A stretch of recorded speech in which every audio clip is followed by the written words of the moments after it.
자, 굉장히 중요한 개념을 배울 겁니다. 이거는 반드시 외우셔야 돼요. 이거는 반드시 외우셔야 되는 개념이기 때문에 여러분들이 집중해서 잘 들어주셔야 됩니다. 여러분들이 이제 웹 수업을 들으면 어려워하는 부분이 제일 처음 기초 배울 때 부분이랑 지금 이 개념 배울 때를 굉장히 어려우세요. 그리고 그 다음 개념 있는데 또 플렉스라는 개념이 있는데 그 개념 배울 때를 굉장히 어려우신데 세 구간만 여러분들 잘 뛰어넘으시면 된다. 자, 그러면 이제 101강에 이제 CSS 포지션 정리표라는 걸 이제 뒀는데 요 세 개는 여러분들이 반드시 외우셔야 돼요. 일단 간단하게만 설명해 드릴게요. 이 앱솔루트랑 픽스드 같은 경우는 얘는 똑같아요. 똑같은데 요 두 개의 차이에 대해서 제가 설명드릴 겁니다. 요거는 외우셔야 돼요. 너비는 최대한 줄어든다. 여러분들이 뭔가 포지션 앱솔루트를 주게 되면 너비가 최대한 줄어들어요. 뭐 블록 요소도 앱솔루트를 주게 되면 너비가 최소로 줄어듭니다. 그 다음에 유령화가 뭔지에 대해서 설명드릴 거고, 겹치는 게 가능하고, 이 탑, 레프트, 라이트, 바텀이라는 건 좌표 값이라고 하는데 이 좌표로 이동하는 게 가능하다. 그 다음에 이 릴라티브 같은 경우는 그대로 유지해요. 뭐 유령의 집화라고 하는 건데 이것도 이따가 설명드릴 거고, 겹치는 거 불가능하고, 얘도 릴라티브를 주게 되면 좌표값으로도 이동이 가능합니다. 그 다음에 스태틱은 기본값이에요. 기본값이기 때문에 얘는 겹치는 거 불가능하고, 포지션 스태틱이 이 포지션의 기본값이다 라고 보시면 됩니다. 왜 포지션을 여러분들이 알아야 되냐, 기본적으로 여러분들이 이제 포토샵이나 일러스트 해보신 분들은 아실 거예요. 여기엔 기본적으로 어떤 개념이 있죠? 레이어라는 개념이 있어요. 그쵸? 레이어라는 개념이 있는데 웹에는 레이어라는 개념이 있을까요? 있어요. 예, 레이어라는 개념이 있습니다. 그런데 자, 포토샵이나 일러스트 같은 경우는 레이어의 순위를 뭘로 옮기죠? 마우스로 우리가 드래그해서 옮기거나 움직일 수가 있어요. 근데 웹은 그게 가능할까요? 마우스를 못 하잖아요. 여러분들 마우스로 드래그해서 내가 원하는 위치로 바꿀 수 있으면 얼마나 편해요. 코딩으로 안 해도 되겠죠. 근데 그게 안 됩니다. 그래서 코딩을 통해서 코드를 작성을 해가지고 우리가 어떤 요소를 자유자재로 이동시켜야 되는, 즉 위치를 배정을 시켜야 되는 경우가 있어요. 그래서 배우는 게 뭐다? 이 포지션이라는 개념입니다. 굉장히 중요하고 이걸 모르면 웹사이트 작업이 절대 안 돼요. 그래서 반드시 알아야 되는 개념 중에 하나이기 때문에 자, 집중해서 잘 들으시면 되겠습니다. 제가 div 하나 만들고 노램이라고 할게요. 노램. 그 다음에 노램 이렇게 쓰고, 그 다음에 이 div한테 보더를 한 10픽셀 솔리드 레드를 하겠습니다. 그러면 얘가 이렇게 되겠죠. 지금 얘가 왜 이렇게 되는지 아시죠? div가 뭐기 때문에 디스플레이 블럭 요소기 때문에 당연히 너비 최대한 늘어나 있는 상태인 거예요. 근데 여기다가 포지션 앱솔루트라는 걸 줄 수가 있어요.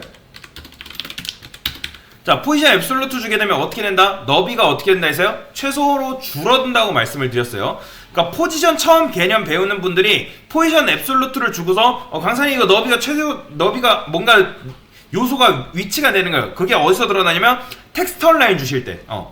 그러니까 얘가 텍스트 라인으로 아무리 움직여봤자 안 되는 거예요. 인라인 블럭화, 인라인화는 아닙니다. 그 개념은 절대 아닙니다. 얘가 블럭화인데 포지션 앱솔루트를 줬기 때문에 너비가 최소한으로 줄어든 것 뿐이에요. 일단 얘가 한 줄 다 차지하고 있는 거는 변함이 없어요. 이해되시죠? 그래서 얘가 어쨌든 포지션 앱솔루트인데, 자, 릴라티브 주게 되면 얘가 원래대로 돌아와요. 너비가 원래대로 돌아오고, 스태틱은 아까도 말씀드렸지만 기본값이에요. 기본값. 그러니까 너비의 오토가 기본값이든 이게 기본값입니다. 그 다음에 이 앱솔루트 같은 경우는 제가 뭐라 했죠? 유령화라는 특징을 갖는다고 말씀을 드렸는데, 아까도 설명드렸지만 포토샵 하신 분들은 레이어라는 개념이 있어요. 근데 얘는 앱솔루트를 주게 되면 얘도 별도의 레이어라고 보시면 돼요. 그게 무슨 말이냐, 지금 여기에 글씨가 이렇게 나오잖아요. 얘가 이렇게 나오잖아요. 원래는 지금 글이 나온 다음에 얘가 나오는 거죠. 그쵸?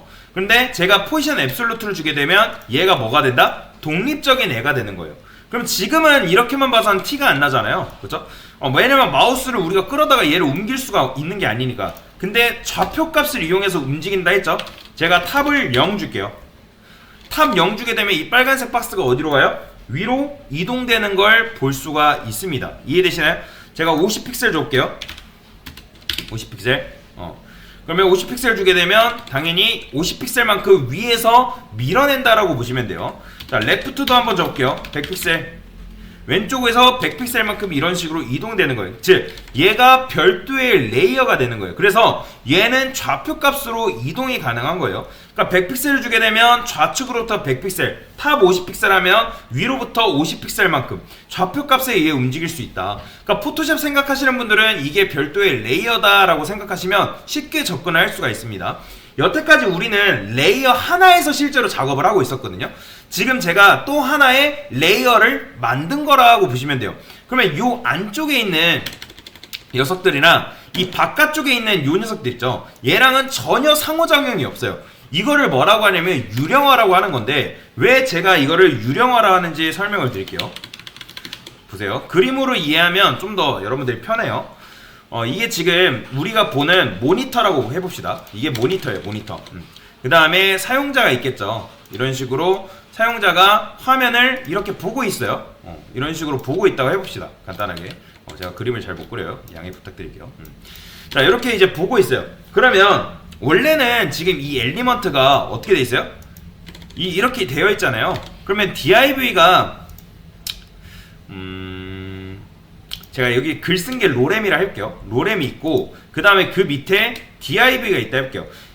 원래는 우리가 코드를 작성하게 되면 얘가 그러니까 층이라는 게 있기 때문에 얘가 먼저 나오고 그 밑에 이렇게 나와 있게 되어 있어요. 이거를 좀 더 쉽게 설명드리기 위해서 제가 이거를 내부로 해볼게요. 내부.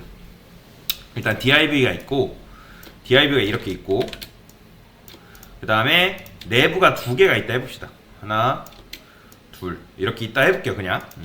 그러면 얘가 유령화가 됐다는 건 무슨 말이냐면 이 녀석 같은 포지션 앱솔루트를 주게 되면 얘가 어떻게 된다? 이렇게 붕 뜹니다. 이렇게. 진짜예요. 얘가 여러분들 지금 이렇게 감이 안 오지만 얘가 포지션 앱솔루트를 주게 되면 우리 눈으로는 얘가 붙어 있어 보이지만 얘가 이렇게 붕 떠요. 이해되시나요? 붕 떠가지고 이런 식으로 하늘을 날아다닐 수가 있어요. 탑이랑 레프트, 라이트, 바텀을 줘가지고 얘를 자유자재로 움직일 수가 있어요. 그러니까 그리고 얘는 부모한테 감싸져 있다 해도 부모를 벗어날 수가 있다. 그러니까 부모랑도 전혀 상호작용하지 않아요. 그래서 제가 이거를 유령이라고 표현을 한 겁니다. 왜냐면 포지션표 제가 올려놨잖아요. 그죠? 그러면 얘는 어떻게 된다? 유령화. 유령의 지파는 나중에 설명을 드릴 거예요. 그래서 얘도 유령하고 포지션 앱솔루트도 유령화, 픽스도 유령하지만 얘는 유령화가 아니에요. 그 다음에 겹치는 게 가능해요. 왜요? 얘는 별도의 레이어가 됐기 때문에. 근데 릴라티브랑 스태틱은 지금 별도의 레이어가 아니기 때문에 불가능합니다. 그 다음 얘네는 어떻게 움직인다? 탑, 레프트, 라이트, 바텀 뭐 좌표 값으로 이동이 가능하다. 그래서 이게 바로 뭐다? 포지션 앱솔루트에 대한 개념이다. 첫 번째 개념이다 라고 보시면 됩니다.